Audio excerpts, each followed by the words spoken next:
Salut, salut! Aujourd'hui, on va parler de la feuille de route mensuelle, donc un plan de route mensuel. Si tu as écouté la capsule numéro 3 sur la feuille de route de l'avenir, c'est normal que tu vas trouver qu'il y a quand même des ressemblances. Le but de la page est le même, mais version annuelle et version mensuelle. Là, en plus, ça se pourrait que tu trouves que ça se répète beaucoup parce que notre première page mensuelle va être juste après notre feuille de route annuelle. Donc, il y a un petit peu de répétition, c'est normal, je te comprends. Par contre, fais-moi confiance, dans 4 mois, ça va vraiment faire du sens. Et puis, tu vas être content d'avoir pris ces habitudes-là, donc de faire le suivi annuel, mais aussi le suivi mensuel. L'objectif de cette page-là, c'est d'avoir une vue d'ensemble de ton mois à venir. Comme ça va mieux t'aider à organiser ton temps par rapport à ce qui s'en vient et par rapport à ce que tu as à faire. C'est aussi une occasion en or de te recentrer, de remettre tes objectifs en vue et puis de faire le point. Parce que tu vas le renommer à chaque début de mois. Bon, de base, qu'est-ce qu'on va vouloir y trouver? Un calendrier, tes objectifs ou tes priorités, les événements à venir et les tâches importantes à faire. En bonus, tu vas pouvoir ajouter tout ce qui t'est utile à toi. Ça ne sert à rien de copier la section que quelqu'un d'autre a proposée si pour toi, c'est pas utile pour un objectif. Mais ça, tu vas voir, on va y revenir.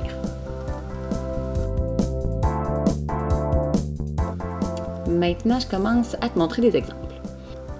Voici la première version. C'est la version qui est proposée par Ryder Carroll, celui qui a inventé la méthode Bullet Journal. Ici, le calendrier est très épuré et rapide à faire. Il se tient à la verticale. On va pouvoir y inscrire les anniversaires et les événements importants. Ensuite, de l'autre côté, on va venir inscrire nos tâches. C'est un peu comme un vide-tête, vraiment juste pour se rappeler tout ce qu'on a à faire pendant le mois.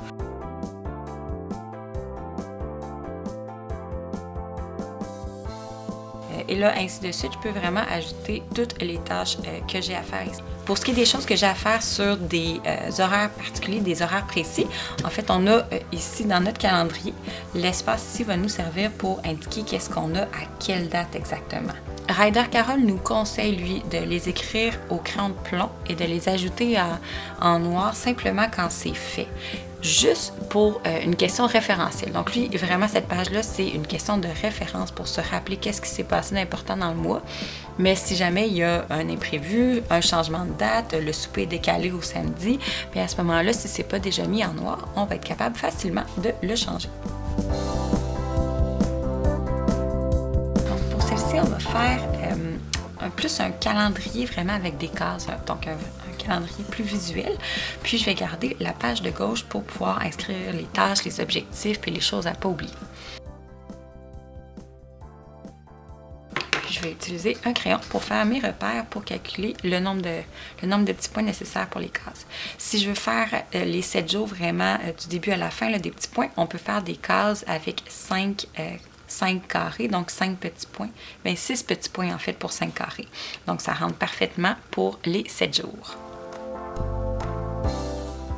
La deuxième version, en fait, j'aurais tendance à dire ici qu'on a opté pour une rapidité de lecture plus qu'une rapidité d'exécution, parce que tracer le calendrier demande un petit peu plus de temps que dans la première version, mais c'est beaucoup plus facile d'aller y trouver les éléments rapidement. En fait, c'est surtout une question de goût personnel.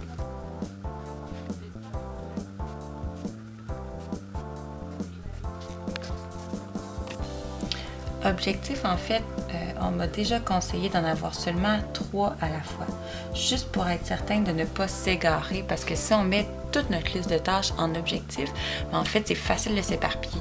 Donc, c'est d'en choisir vraiment 3 qui sont prioritaires. Donc, ça peut être objectif, oui, mais ça peut être aussi priorité qu'on écrit. Donc, c'est les tâches qu'on veut être sûr de faire pendant ce mois-ci. Donc, on va tout faire, on va tout mettre en place pour être capable de les réussir. Et là, j'ai la place pour toutes mes tâches, pour toutes les choses que j'ai à faire dans le mois. Donc, en ayant ça ici, je pourrais vraiment aller déjà remplir mon calendrier avec les événements importants. Les anniversaires, les rendez-vous, les soupers, bref, tout ce qu'on a vraiment de prévu d'avance, qu'on sait que ça va avoir lieu. Pour la troisième version ici, on sort un peu plus de la base pour vous montrer d'autres possibilités. Donc, la page mensuelle peut être un super endroit pour pouvoir y ajouter ce qu'on appelle des tracking, donc des suivis personnels. On les appelle les tracking, même souvent en français, parce que si on dit suivi, ça peut faire penser juste à faire le rappel de quelqu'un qui nous a téléphoné. Mais en même temps, l'idée d'un tracking, c'est vraiment de faire un suivi à long terme. Donc, c'est surtout ça.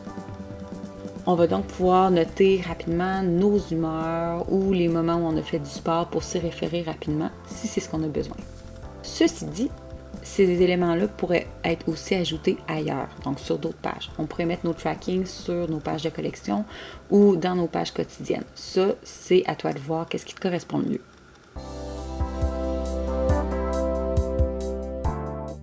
Là, pour les sections, on peut ajouter ce qu'on a besoin. Donc, c'est vraiment par tes besoins à toi. Si ton objectif, c'est de perdre du poids, tu veux perdre 5 livres pendant ton mois, je dis n'importe quoi, mais ça fait en sorte que tu pourrais après ça avoir un suivi de toutes les fois où tu te pèses, en fait, une fois par semaine. Donc, tu pourrais vraiment avoir un suivi, mais les suivis, il faut juste être sûr qu'ils soient là pour être capable d'atteindre un objectif. On ne veut pas faire des suivis pour faire des suivis parce que là, on peut facilement se perdre. Ça peut facilement se remplir et faire énormément de choses à penser, à aller inscrire à tous les jours. Donc, si on fait des suivis, c'est pour être capable d'atteindre un certain objectif. Mais si ça fait des liens, si ça fait du sens, si pour toi c'est important, go, c'est vraiment une belle place pour ça. Puis tu peux faire tous les suivis de ton mois à la même place. Tu vois, ici, on a encore une belle place ici. On pourrait l'utiliser, oui, pour faire des dessins, mais ça pourrait être une belle place pour avoir des petits calendriers, faire des suivis de tes heures de sommeil si tu as besoin, faire des suivis de toutes les fois où tu as lu. Si ton objectif, c'était de lire 3 livres pendant le mois, bien, tu peux faire des suivis par rapport au nombre d'heures que tu as lu et ainsi de suite. Donc, on voit le principe. Il faut juste que ça soit vraiment cohérent avec nos objectifs.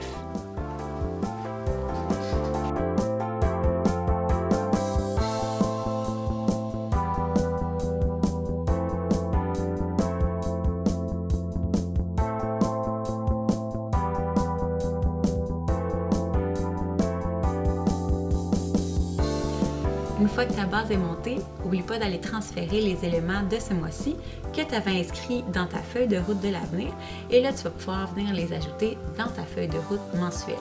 Pour l'instant, comme je disais, c'est juste à côté, donc ça n'avait pas beaucoup de sens, mais dans 4 mois, bien là, tu vas être quand même plusieurs pages d'écart. Donc, c'est tout pour aujourd'hui. J'espère que le contenu de cette vidéo t'a été utile. Je mentionne qu'on va revenir sur les objectifs et les tracking dans d'éventuelles capsules, mais avant de s'y attarder en détail, bien, on a encore des éléments essentiels à voir avant. Donc, dans la prochaine capsule, on va voir la feuille de route quotidienne. Donc, on a vu la feuille de route annuelle, ensuite la mensuelle, et la prochaine, ça va être la quotidienne, donc vraiment au jour le jour.